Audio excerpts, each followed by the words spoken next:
Visionnaires, ce sont ceux sans qui ce projet ne serait pas réalisable.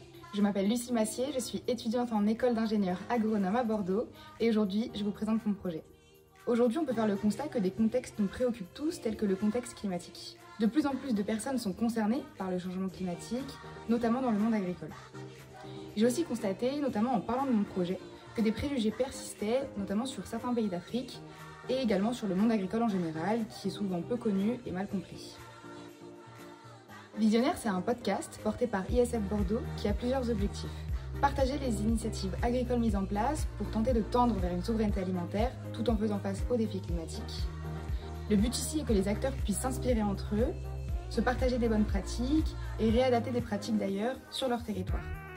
Un autre objectif du podcast est de déconstruire certains préjugés par la mise en valeur de cultures qui peuvent être différentes.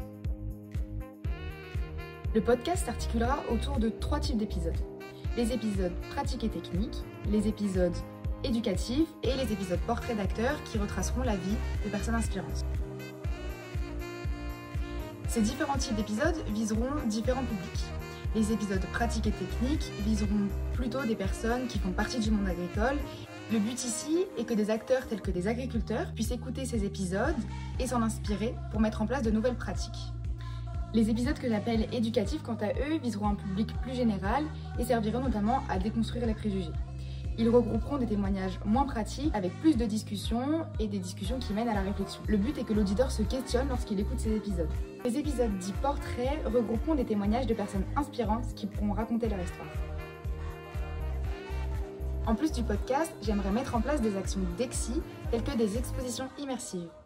Pour ces expositions, on pourra retrouver des photos qui auront marqué la période de récolte de témoignages avec un texte explicatif et un QR code qui ramènera à des extraits du podcast.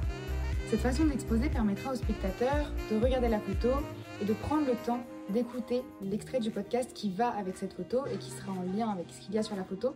Le but ici est vraiment de pouvoir contempler la photo et de se sentir concerné directement par ce qu'il y a sur la photo.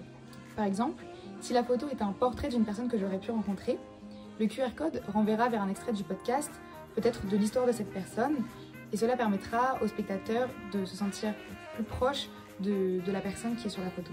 Une autre action que j'aimerais mener sont les ateliers d'échange. Une thématique sera choisie pour chaque atelier, et les participants seront invités à noter de façon individuelle leurs réflexions et ce qu'ils pensent de la thématique choisie.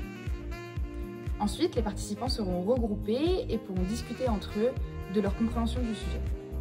Au sein de chaque groupe, leur sera distribué un article de presse en lien avec la thématique. Les participants pourront donc débattre entre eux sur, par exemple, le lien entre l'article bibliographique et la thématique et voir s'ils ont des avis différents et également constater s'il y a une évolution dans leur façon de penser la thématique.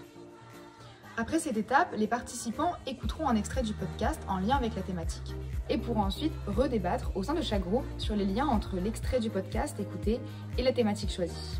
Pour finir cet atelier, il y aura un temps d'échange où les participants pourront donner leur avis et comparer les articles qui leur avaient été distribués au sein de chaque groupe. Différents partenaires me permettent de réaliser ce projet, tels que Ingénieurs sans frontières qui porte ce projet, Engagés et déterminés, le Crous et bien sûr les agriculteurs locaux que je pourrais rencontrer lors de la récolte de témoignages.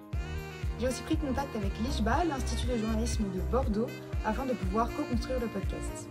Enfin, les écoles partenaires de mon école d'ingénieur au Sénégal et en Côte d'Ivoire me permettront d'avoir accès à leur base de données en termes de contacts. Aujourd'hui, nous sommes en mai 2024 et le départ pour la récolte de témoignages est prévu pour septembre 2024. Cette récolte de témoignages se fera au Sénégal, en Côte d'Ivoire, au Togo et en France pendant environ 7 mois. Le lancement du podcast est prévu pour environ avril 2025. Sa diffusion se fera grâce à des plateformes telles que YouTube ou Spotify ou encore Radio Campus et de la communication sera faite sur les réseaux sociaux grâce à de courtes vidéos. Afin de pouvoir financer ces actions de solidarité internationale et de mener à bien les actions DEXI ici en France, j'ai réalisé un budget prévisionnel global qui s'élève à hauteur de 17 748 €. La partie que vous pourriez financer s'élève à 5 127 €. J'espère donc faire partie des finalistes du pied. Cette somme me permettrait non seulement de réaliser le podcast, mais aussi de mettre en place les ateliers d'échange et les expositions immersives. Je vous remercie d'avoir regardé cette vidéo et j'espère que le projet Visionnaire vous plaît. À bientôt!